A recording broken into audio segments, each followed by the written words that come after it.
At Conversation Intelligence Africa, we define value as anything your customer can complain about. And in a moment, I'm going to share with you 6 expectations of value. But I want to say this, your differentiator is key. But in my experience, your differentiator is seldom limited to your product or your service. In fact, it's far more likely to be a combination of the following 6 expectations being consistently met. The expectations that your client has from your business are as follows. Firstly, it's accountability. Now, accountability includes how you respond to unhappy customers. Are you available? What is your process for dealing with a faulty product or an inferior service? Is this process transparent? How do you treat your employees? If we're being accountable, it's not only to the client, but also to the greater community. The second is quality. Will the investment made in your product or your service or the expertise that you give serve your customer long after they have forgotten about the initial cost or investment? Thirdly, it's about efficiency. Are you easy to transact with? Now, you are not the best person to answer this. You really should be asking your customers. But here are some things to consider. Have you got friendly payment methods? Easy to access? Is it easy to get a statement, an invoice, a credit note, or an account? It astounds me how many organizations don't realize that dealing with your accountancy department is really important. Can I get through to the same person in your company when I need to, or will you make me tell the whole story all over again? Fourthly, it's about appeal. Now, this is really important.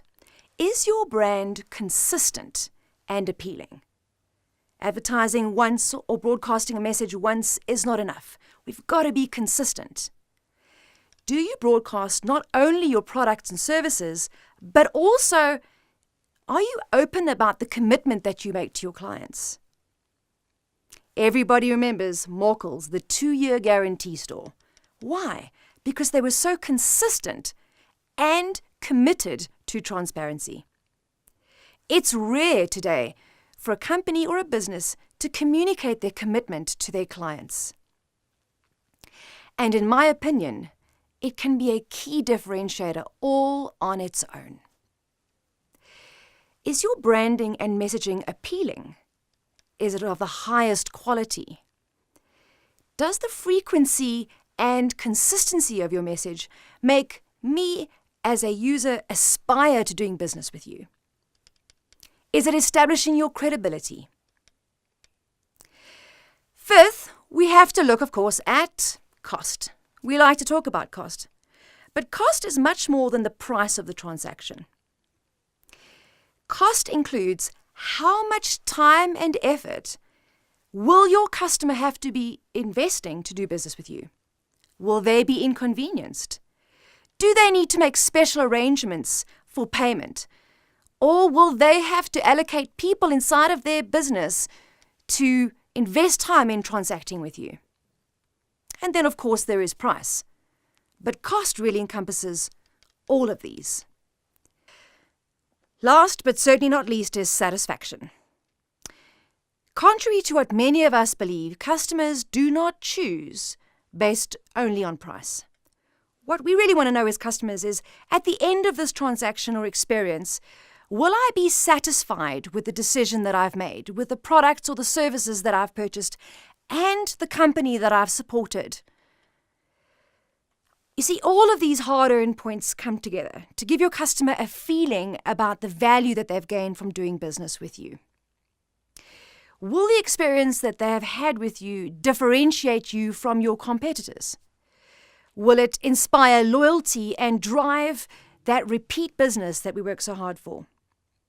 All of this is a feeling, and it can be very difficult to measure, but that really is what your brand is. It's a feeling that I get when I hear the name of your business. But it's not difficult to make customers feel good about doing business with you. And remember that while all 6 of these are equally important, the key is consistency. You see, only when we consistently deliver on these expectations are we going to gain credibility and trust with our customers. Trust that'll ensure repeated, higher value business transactions, which I believe is what we all want. So if you can answer yes to these 6 aspects, you're going to be streets ahead of most businesses and well on track to achieving your goal, which I imagine would be to make a greater profit for yourself, for your business, and potentially your business partners. Profit, hopefully that's going to exceed last year's. There is one last thing that you need to consider. You can work on all of these and still be the best kept secret in town. And unfortunately, that's not going to drive business to your door. And while you work on improving your business, you also need to ensure that you are talking to your customers regularly and consistently. You need to be sure that they can find you and be sure that you're talking to them through the channels that are going to build the trust and credibility that is needed for them to come to your door. Now, if you feel like this has really been a lot of information to take in, you're right. But let me assure you, and rest in the fact that we're all in the same boat, and our work is never done. As a business owner, we know that. So that's all we have time for today. Thank you so much. I wish you every business success in the year ahead.